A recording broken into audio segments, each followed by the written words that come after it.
सरगुजा राज परिवार के राजकीय परंपरा अनुसार महाराज टी.एस. सिंहदेव एवं राजकुमार आदित्येश्वर शरण सिंहदेव ने श्री रघुनाथ पैलेस अंबिकापुर में 11:49 पे मुख्य कलश पूजा, जिसमें गौरी गणेश, हाथी, घोड़ा, कलश समेत अन्य पूजा संपन्न किया। तत्पश्चात शस्त्र पूजा, नगाड़ा पूजा, निशान पूजा आदि संपन्न हुआ। इसके पश्चात आमजनों से मिलकर लोगों को दशहरा पर्व की बधाई दी तथा दूर दूर से आए लोगों से मुलाकात की। सरगुजा राज परिवार में दशहरा पर्व की शुरुआत शारदीय नवरात्र के प्रथम दिन से ही होती है। मां महामाया के मंदिर में प्रथम दिन की पूजा से ही नवरात्र एवं दशहरा महोत्सव की शुरुआत होती है। इसके पश्चात पंचमी, अष्टमी एवं संधि पूजा का विशेष महत्व है। संधि पूजा पश्चात द्वार पूजा एवं अन्य पूजा संपन्न होने के पश्चात पैलेस के राजा पैलेस में प्रवेश करते हैं। इसके पश्चात दशहरा के अवसर पर पूजन उपरांत आमजनों से महाराज मुलाकात कर पुरानी परंपरा अनुसार नजराना भेंट करते हैं। इस दौरान समूचे सरगुजा संभाग एवं इसके बाहर से लोग मिलने आते हैं। आज दशहरा का पर्व मनाते हैं और पुरातन समय से मुझे लगता है कि समाज में, कबीले में पुरानी व्यवस्थाएं तो पुरातन बहुत दूसरे प्रकार की रही होंगी। अब तो हम लोग एक व्यवस्थित समाज में रहते हैं, नियमों के हिसाब से रहते हैं। तो उस समय भी ये नए फसल का समय था। तो त्यौहार आप देखेंगे कि कोई भी त्यौहार होते हैं, किसी न किसी समय, व्यवस्था, कोई ऐसा प्राकृतिक मौका भी रहता है जब त्योहारों को पुरातन समय से समाज के लोग मनाते रहे हैं। और दशहरा के समय नई फसल तैयार होती रहती है। गोड़ा धान कहते थे, दूसरी फसल है वो आ भी जाती थी, नवाखाई और ये सब भी इसके आसपास होता है। और जैसे जैसे दर्शन और सामाजिक व्यवस्थाएं, धार्मिक व्यवस्थाएं पनपी और बढ़ी, तो रामायण काल की व्यवस्था, रामायण की रचना के साथ राम जी ने रावण का वध किया आज के दिन, और उस वध के साथ जुड़ी सत्य की जीत असत्य पे, व्यवस्था की जीत कुव्यवस्था पे।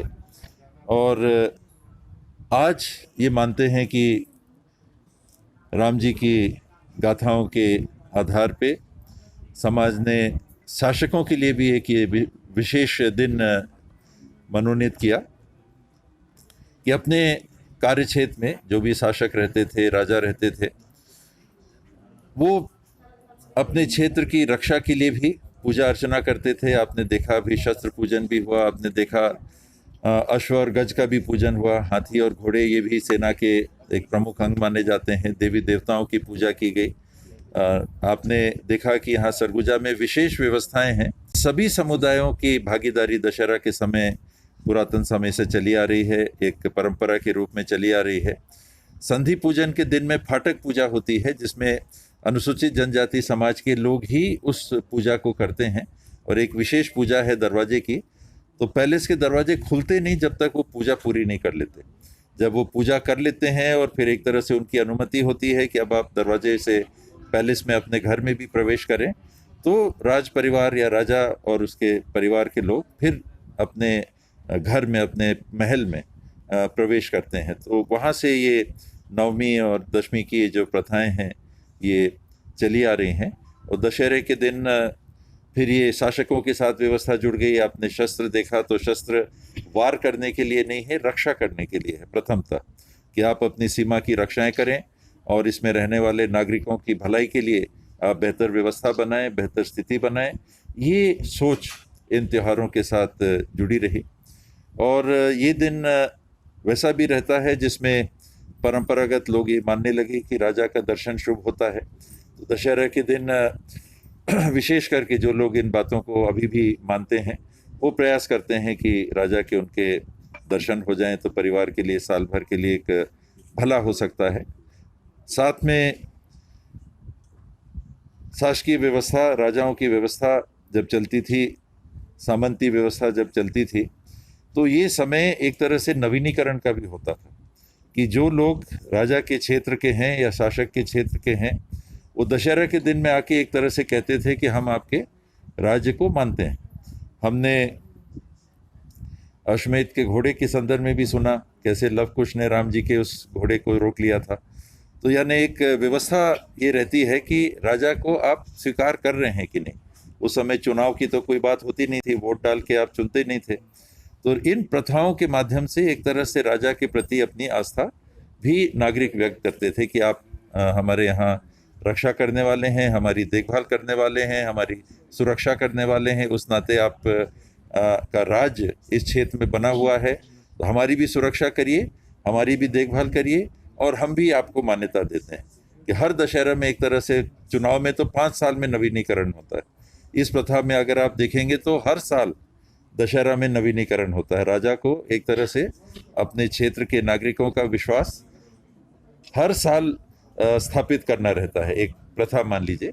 और यहाँ और भी प्रथाएं उस समय थी, सब समाज के लोग आते थे, उनका भोजन होता था, अलग अलग दिन सबका भोजन होता था, वो अपने तरफ से कोई भेंट लाते थे तो राजा को देते थे। तो एक संबंध अपने क्षेत्र में शासक का अपने नागरिकों के प्रति ये दशहरा के माध्यम से हर साल नया पुराना होता था।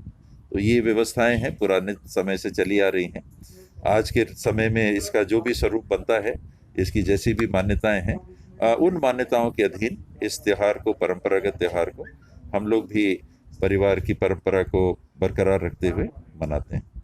प्रदेश की जनता को क्या संदेश देना चाहेंगे? खुशहाली का, आपके रक्षा के लिए जिनको आप चुनेंगे, जिनको आप आगे ले जाएंगे, वो आपकी रक्षा करते रहें। अब प्रजातांत्रिक व्यवस्था में प्रजातंत्र के माध्यम से चुने हुए प्रतिनिधि, उनके लिए भी एक ये समय रहता है कि वो इन प्रथाओं से ये समझें कि ये प्रथाओं के पीछे आखिर मकसद क्या था।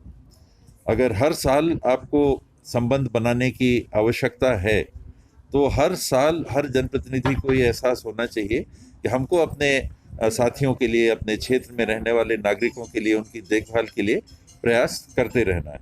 सफलता कितनी मिलती है वो मायने कम रहता है, मन से अगर आप प्रयास कर रहे हैं तो वो सब कुछ है।